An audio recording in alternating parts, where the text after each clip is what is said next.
बात छत्तीसगढ़ की करेंगे, जहां कोरोना का कोहराम जारी है। आलम यह है कि अब एक दिन में 10,000 से ज्यादा केस आ रहे हैं।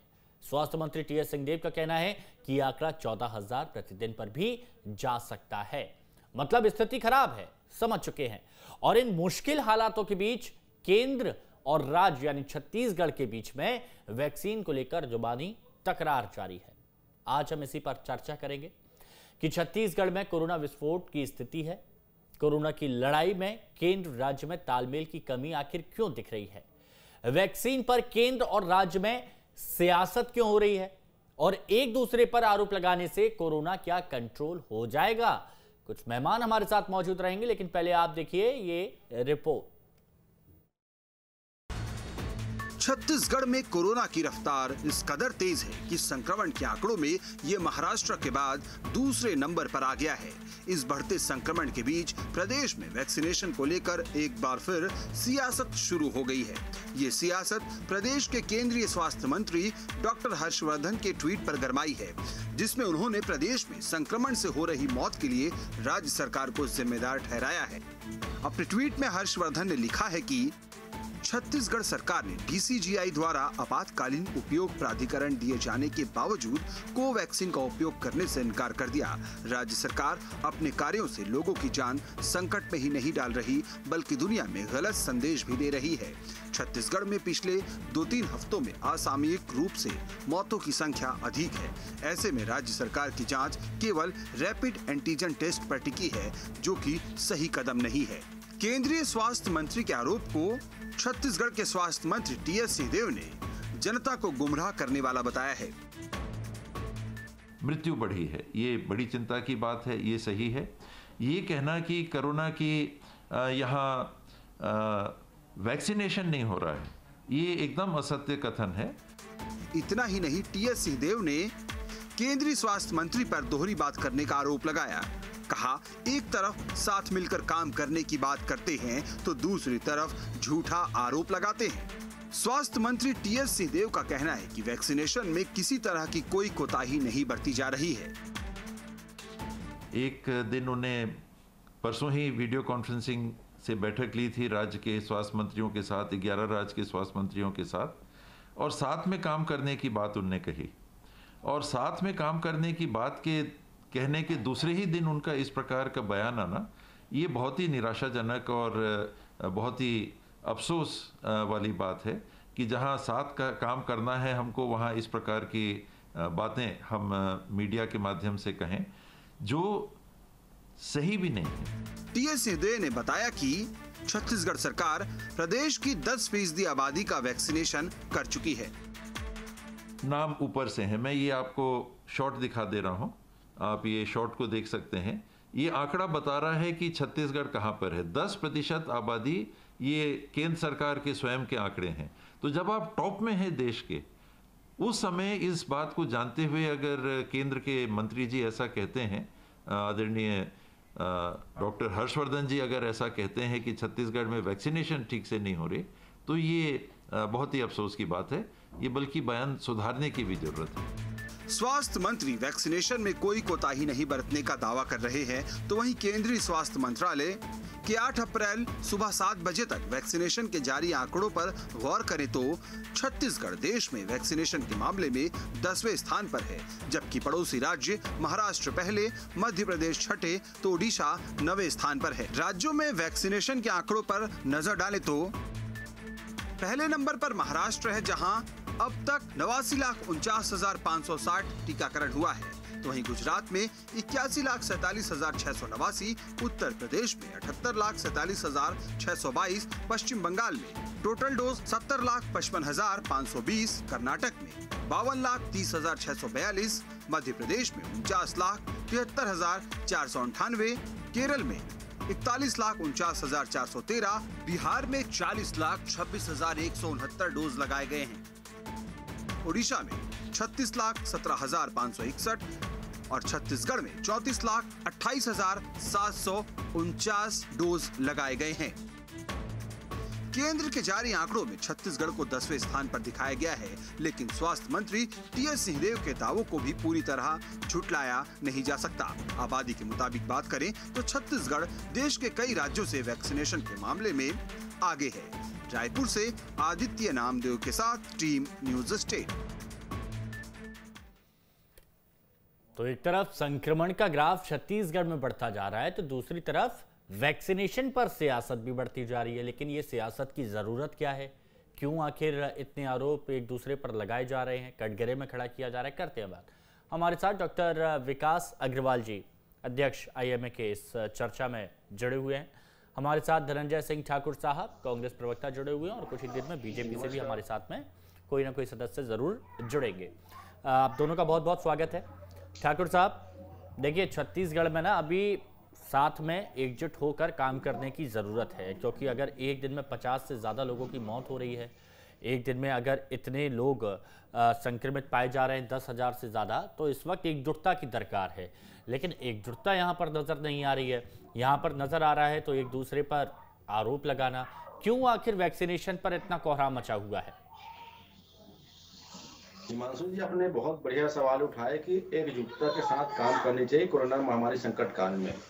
निश्चित तौर पर छत्तीसगढ़ में माननीय मुख्यमंत्री भूपेश बघेल की सरकार, माननीय स्वास्थ्य मंत्री टीएस सिंहदेव जी केंद्र सरकार से तालमेल बनाकर केंद्र सरकार के गाइडलाइन के अनुसार, केंद्र सरकार से छत्तीसगढ़ की मांगों के अनुसार काम कर रहे हैं। एक और जहां स्वास्थ्य मंत्री जी, केंद्रीय स्वास्थ्य मंत्री जी 11 राज्यों के मुख्यमंत्री के साथ बैठक करते हैं, मुख्यमंत्रियों के साथ सलाह करते हैं, स्वास्थ्य मंत्रियों के साथ बैठक की सलाह करते हैं, बैठक में कुछ और बात करते हैं और मीडिया में बयानबाजी कुछ और करते हैं, तो तालमेल खराब करने का काम कौन कर रहा है? ये आप बेहतर तरीके से बता पाएंगे। दूसरी बात, छत्तीसगढ़ में वैक्सीनेशन को लेकर किसी प्रकार के कोताही नहीं बरती जा रही है। जो केंद्र की गाइडलाइन है उसके अनुसार टीकाकरण किया जा रहा है। आप देखेंगे तो आज की स्थिति में छत्तीसगढ़ में 35 लाख लोगों को टीकाकरण किया जा चुका है और टीकाकरण कार्यक्रम लगातार चल रहे हैं। और हमने तो डिमांड भी किया है, माननीय मुख्यमंत्री भूपेश बघेल जी ने डिमांड भी किया है कि टीकाकरण कार्यक्रम में जो उम्र के जो गाइडलाइन है उसको हटाया जाए और 18 साल से लेकर 100 साल तक के जो भी लोग हैं उनको टीकाकरण के दायरे में लाया जाए, उसके लिए पर्याप्त मात्रा में टीकाकरण दिया जाए। तो क्या छत्तीसगढ़ की जनता के प्रति हमारी जो जवाबदारी है, हमारी जिम्मेदारी है, उनको हमने केंद्र सरकार के पास रखा है। कहीं कोई तालमेल की बात नहीं है और टीका तो केंद्र सरकार के द्वारा ही बनाया और भेजा जा रहा है, कोई छत्तीसगढ़ में डिमांड तो नहीं हो रहा है। अच्छा। तो हम तो लगातार छत्तीसगढ़ की जनता के हित में काम कर रहे हैं और छत्तीसगढ़ की जनता की मांगों को केंद्र सरकार के पास रख रहे हैं। और कहीं हमारी तालमेल खराबी की बात नहीं है कि राजनीति करने का काम कौन कर रहा है, ये पूरा देश देख रहा है।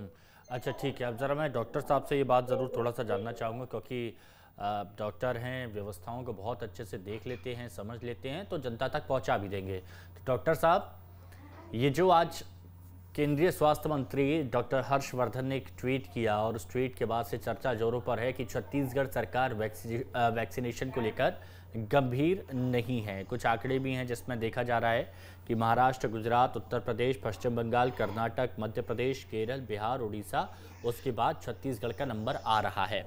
तो वर्तमान स्थितियों को आप बखूबी समझ सकते हैं कि आपको लगता है कि छत्तीसगढ़ में वैक्सीनेशन को लेकर थोड़ी सी असमंजस की स्थिति है और इस वजह से हम थोड़ा सा पीछे हो रहे हैं?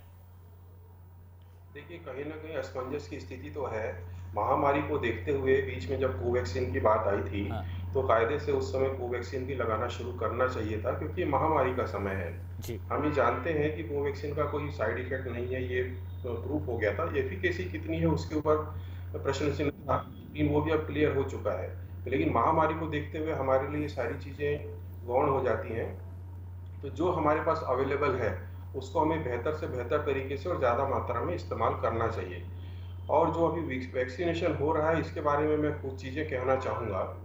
एक तरफ तो सरकार की ये नियम है कि जहाँ वैक्सीनेशन हो रहा है वहाँ पे आप मरीज को आधा घंटा बैठाइए, लेटाइए, ताकि कोई साइड इफेक्ट उसका हो रहा है कि नहीं हो रहा है उसको आप देखिए और उसके बाद ही आप मरीज को जाने दीजिए। हाँ। वैक्सीनेशन करने के बाद। और दूसरी तरफ सरकार जो है छोटे छोटे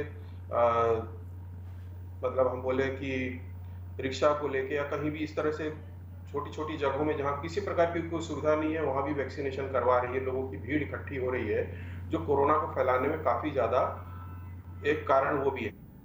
बीच में अभी सरकार ने भी आदेश दिया कि प्राइवेट हॉस्पिटल्स को भी कोरोना वैक्सीन मुहैया कराई जाएगी। शुरू में हुआ भी, लेकिन पिछले 10-15 दिनों से देखा जा रहा है कि ये जितने इनके सरकारी संस्थान है वहाँ तो वैक्सीन जा रही है, लेकिन प्राइवेट अस्पतालों को वैक्सीन की मात्रा कम दी जा रही है और बहुत सारे लोग बिना वैक्सीनेशन के लौट रहे हैं जो सरकारी स्थानों में जाना नहीं चाहते, क्योंकि वहाँ इतनी ज्यादा भीड़ है कि कोई भी खड़े होकर अपनी जान को जोखिम में डालना नहीं चाहता है। लोग प्राइवेट में जाना चाहते हैं, लेकिन वहाँ वैक्सीन सरकार मुहैया ही नहीं करा पा रही है। तो कहीं ना कहीं इन सब कारणों से वैक्सीनेशन पीछे होता हुआ दिख रहा है। ये चीज़ तो हमने स्पष्ट यहाँ पर देख ली और इसमें कोई दो राय वाली बात नहीं है। लेकिन ठाकुर साहब, ये बात तो आप मानेंगे ना कि शुरुआत में यही पॉइंट ये कहते हुए नज़र आ रहे हैं जो केंद्रीय स्वास्थ्य मंत्री डॉक्टर हर्षवर्धन हैं, उन्होंने भी इसी बात पर जोर दिया है कि प्रदेश सरकार ने कोवैक्सीन लगाने से इनकार कर दिया था, इससे कोरोना के खिलाफ चल रही लड़ाई कमज़ोर हुई है। देखिए, हमारे यहाँ बहुत सारे केसेस निकल के सामने आ रहे हैं, ये तो आप मान रहे हैं। 24% से ज़्यादा संक्रमण दर छत्तीसगढ़ में हो गई है और ये बहुत बड़ी बात है, बहुत खतरनाक बात है। तो ऐसे में अब वो थोड़ी सी, भले ही थोड़ी कुछ वक्त के लिए सारी जो स्थिति रही हो, उसका इफेक्ट ही तो ये कहा जा सकता है कि नहीं कहा जा सकता कि ये वैक्सीनेशन में थोड़ी सी कमी है बाकियों के मुकाबले? देखो हिमांशु जी, अगर हम छत्तीसगढ़ के वैक्सीनेशन में बात कर रहे हैं और बार बार कोवैक्सीन पे फोकस करें तो हमको समझना होगा कि छत्तीसगढ़ को फर्स्ट फेज में टीकाकरण के लिए कौन सी कंपनी का वैक्सीन मिला था। कोविशील्ड हमको मिला हुआ था, लगभग वो डोज थे 8 लाख के आसपास जो फर्स्ट फेज में आया था, और उस दौरान मात्र 72,000 डोज हमको मिला था कोवैक्सीन का। स्वाभाविक बात है, हमारे पास कोविशील्ड की मात्रा बहुत अधिक डोज मिले थे और हम टीकाकरण कार्यक्रम उसमें हमारा चला है। तो जो आज स्वास्थ्य मंत्री जो बोल रहे हैं, केंद्रीय स्वास्थ्य मंत्री जी, मुझे ऐसा लगता है कि जो देश भर में टीका की जो कमी एक प्रकार से उत्पन्न हो गई है, इससे बचने के इस प्रकार से राजनीतिक बयानबाजी कर रहे हैं। क्या छत्तीसगढ़ में कोविशील्ड का जो खेप आया था, क्या वो आम जनता को नहीं लगाया गया? क्या हमारे फ्रंट के जो वर्कर्स हैं उनको नहीं लगाया गया? आज भी कोविशील्ड का लेकिन उसको स्टोर किया गया था ना, उस वक्त तो नहीं लगाया गया था ना, स्टोर किया गया था कि हम इसका रिजल्ट का इंतजार कर रहे हैं। निश्चित तौर पर हम करेंगे ना, अगर हम बिना किसी रिजल्ट के, भाई मैं अपने छत्तीसगढ़ की जनता के प्रति रिस्पॉन्सिबिलिटी मेरी है, जिम्मेदारी मेरी है। आप मैं जो गाइडलाइन तय है, जो टीकाकरण गाइडलाइन तय है, टीका कैसे लगाना है, कब लगाना जाना है, सारे वैज्ञानिकों पद्धति है, मैंने उसका पालन किया है। और कोविशील्ड का टीकाकरण बेरोक तो ये तो फिर ठाकुर साहब वही बात हो गई ना कि असमंजस की स्थिति की नहीं भाई, ये लोगों के मन में एक, जब स्वास्थ्य मंत्री और सरकार अगर ये कहे कि जब तक रिजल्ट नहीं आ जाएगा तब तक हम नहीं करेंगे, बाकी राज्यों में बड़े बड़े नेताओं को, मुख्यमंत्रियों को और सबको ये लगी है, प्रधानमंत्री को भी लगी थी। प्रधानमंत्री जी को 28 फरवरी के बाद जब कोवैक्सीन का ट्रायल प्रक्रिया पूरी हो गई उसके बाद लगाया गया है। आप भी देख लीजिए उस खबर को, आप दिखाएं उस चैनल में। 28 फरवरी को कोवैक्सीन का लास्ट ट्रायल डेट था, उसके बाद ऊपर टीकाकरण लगाया गया है। सवाल यहाँ ये उठता है कि केंद्र में बैठी सरकार राज्यों को मांगी गई टीका की व्यवस्था पर्याप्त मात्रा में नहीं करा पा रही है, इस प्रकार से राजनीति कर रही है। छत्तीसगढ़ तो अब चल छोड़ दिए छत्तीसगढ़ को। अच्छा, क्या आपको वैक्सीनेशन की कभी कमी महसूस हुई ठाकुर साहब? जरा ये बताइएगा, क्योंकि मुझे अच्छे से याद है एक बार ये कहा गया था कि वैक्सीनेशन की कमी, तुरंत खेप पहुंच जाती है। तो क्या अभी वैक्सीनेशन की कोई कमी है किसी तरह की? निश्चित तौर पर जितनी मात्रा में छत्तीसगढ़ को टीका मिलना चाहिए उतनी मात्रा में टीका नहीं मिल पा रहा है, और हम बार बार मांग कर रहे हैं कि उम्र के जो गाइडलाइन है उसको हटा दिया जाए। इसमें 18 साल से 100 साल तक के जो भी लोग हैं उनको टीकाकरण के लिए फ्री कर दिया जाए। हम ये बार बार मांग कर रहे हैं, और ये छत्तीसगढ़ में ही टीका कमी नहीं है, आप महाराष्ट्र में देख लीजिए, आंध्र प्रदेश में देख लीजिए, उड़ीसा में देख लीजिए, उत्तर प्रदेश में देख लीजिए, टीका उन राज्य सरकारों के द्वारा मांगी जो जा रही है उसकी पूर्ति नहीं की जा रही है। सिर्फ केंद्र में बैठी सरकार राजनीति कर रही है, ये स्पष्ट। अच्छा, ये मैं थोड़ा सा और जान लेता हूँ डॉक्टर साहब से, जो डॉक्टर हमारे साथ में यहाँ पर जुड़े हुए हैं, तो उनसे भी जानना बेहद ज़रूरी है। डॉक्टर विकास अग्रवाल जी, जो ये कहा जा रहा है कि वैक्सीनेशन की कमी और इसी वजह से ये सारी चीज़ें कही जा रही हैं, एक प्रोपेगेंडा सेट किया जा रहा है केंद्रीय स्वास्थ्य मंत्री की तरफ से वैक्सीन की कमी को छुपाने के लिए, क्या वाकई? देखिए, मंत्री कह रहे हैं कि वैक्सीनेशन की कहीं कोई कमी नहीं है, कहीं पर कमी नहीं आने दी जाएगी, लेकिन जब छत्तीसगढ़ कह रहा है कि हम जो मांग रहे हैं उतना तो हमें दिया नहीं जा रहा है, तो सर क्या वैक्सीनेशन की कमी जैसी कोई स्थिति है? देखिए, वैक्सीनेशन की तो कमी है, लेकिन क्यों है कमी, ये इनका राजनीतिक मुद्दा है। इसके बारे में तो मेरा कुछ भी कहना ठीक नहीं होगा, क्योंकि इसकी जो बेसिक्स है, कहाँ पे कमी आ रही है, कहाँ पे प्रॉब्लम आ रही है, इसके बारे में तो ये कांग्रेस और बीजेपी वाले ही आपस में विचार करें, ये राज्य की जनता लेकिन के साथ क्या करना चाहते हैं। डॉक्टर साहब, फिर जो हम लगातार बात कर रहे हैं, आपने भी पहले एक सुझाव दिया था, मुझे अच्छे से याद है, कि ये जो एज लिमिट है, ये एज लिमिट हटा देनी चाहिए, क्योंकि WHO की तरफ से भी ये कहा गया है कि जो नया स्ट्रेन है इसको रोकना है, तो वो वैक्सीनेशन से ही रुकेगा, और वरना ये फैलता रहेगा। तो वैक्सीनेशन ही अगर एकमात्र उपाय है, तो उसके लिए हर किसी को वैक्सीन लगना ज़रूरी है, एज लिमिट हटाना ज़रूरी है। फिर कैसे संभव हो पाएगा कि हम एज लिमिट हटा दें अगर कमी है तो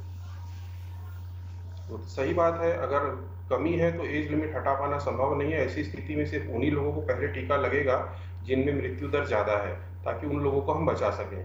लेकिन अगर वैक्सीनेशन की कमी पूरी हो जाएगी, खत्म हो जाएगी और वैक्सीन प्रचुर मात्रा में उपलब्ध रहेगी, तो निश्चित तौर पे हर उम्र के लोगों को ये वैक्सीन लगाई जानी चाहिए। लेकिन मैं बार बार एक बात कहूँगा कि आज भी हम अगर वैक्सीनेशन शुरू करते हैं तो उसका पूरा इफेक्ट आने में कम से कम 3 महीने लगेंगे, और तब तक अगर हम ये जो दूसरी चीजें हैं, मास्क है और सोशल डिस्टेंसिंग, अगर इसका हम पालन नहीं करते हैं तो ये वैक्सीनेशन हमारी कोई मदद नहीं कर सकता। अच्छा, एक चीज़ और बताइएगा ठाकुर साहब कि हमने देखा है कि स्वास्थ्य मंत्री जी अब भी कह रहे हैं, पहले तो ये कहा जा रहा था कि नहीं लॉकडाउन की ऐसी कोई ज़रूरत नहीं है, लेकिन अब कह रहे हैं कि 14,000 के लिए भी हमको तैयार रहना पड़ेगा, और स्थिति हम समझ रहे हैं कि क्या हो गई, क्योंकि 50 से ज़्यादा लोगों की मौत हो रही है कंटिन्यू। 2 दिन ये आंकड़े सामने आए हैं, 10-12 हज़ार तक ये मामला पहुंच रहा है। अब स्वास्थ्य मंत्री कह रहे हैं 14,000 तक पहुंच जाएगा। तो ये जानती है सरकार कि ये आंकड़े और बढ़ने वाले हैं, उसके लिए आपकी बेसिक तैयारियां पूरी हैं?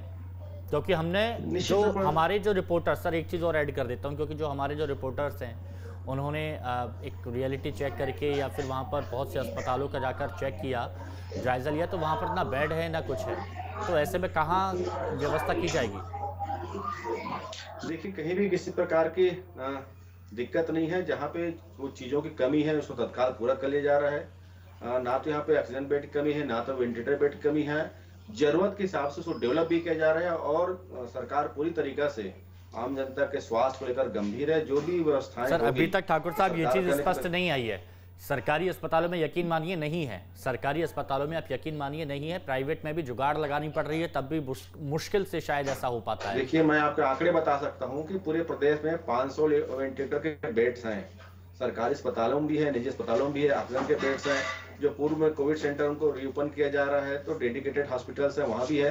सरकार ने पूरी व्यवस्थाएं दुरुस्त करके रख ली है, सरकार की तैयारी चल रही है, कहीं कोई दिक्कत नहीं होगी, ना तो ऑक्सीजन कमी होगी, ना वेंटिलेटर कमी होगी, ना दवाइयों की होगी।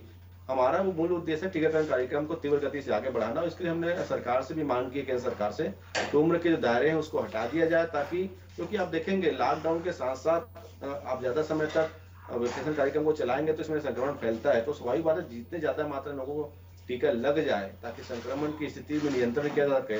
क्योंकि एक नारा भी है, दवाई नहीं तब तक ढिलाई नहीं। अच्छा, ठीक है, दवाई ही नहीं दे पा रहे हैं, टीका ही नहीं। डॉक्टर साहब से ये बात मैं पूछना चाहूँगा ठाकुर साहब। सर आपको भी इनपुट्स ज़रूर मिलते होंगे, बहुत सारे डॉक्टर्स और आपके भी बातचीत में, आपके भी संपर्क में रहते होंगे। सर, जो कहा जा रहा है सरकार की तरफ से कि बेड की कहीं कोई कमी नहीं है, सारे इंतजाम कर लिए गए हैं, क्या आपको उसमें सच्चाई नज़र आती है या कुछ लूप होल्स हैं अभी?